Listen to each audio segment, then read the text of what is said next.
फडणवीस साहेब, तुमच्या सरकारमध्ये कार्यकर्ते आहेत, पदाधिकारी आहेत का गुंड आहेत, हा प्रश्न या महाराष्ट्राला आणि उभ्या देशाला पडलेला आहे. अहो, कॅन्टीनमध्ये जेवण चांगलं मिळालं नाही म्हणून तुमचे आमदार स्वतः त्या ठिकाणी लुंगीन बनियांवर जाऊन त्या कर्मचाऱ्याला मारहाण करतात. तुमच्या पक्षामधले गुंड प्रवृत्तीचे लोक प्रवीणदादा गायकवाड यांच्यावरती जीवघेणा हल्ला करतात.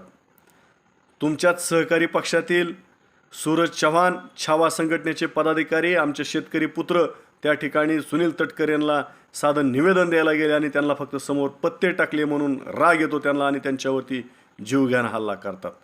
लक्षात ठेवा फडणवीस साहेब, या सर्व प्रक्रियेला तुम्ही जबाबदार आहात. तुमच्या बेलगाम असणाऱ्या गृह खात्यामुळं हे सगळे प्रकार या महाराष्ट्रामध्ये राजरोसपणे घडत आहेत. अहो, महाराष्ट्रानं कधी नाही ती विधान भवनामध्ये अधिवेशन चालू असताना हाणामारी बघितली. म्हणजे जिकडं तिकडं फक्त सगळ्यांनी तुम्ही मिळून गुंड पाळलेत.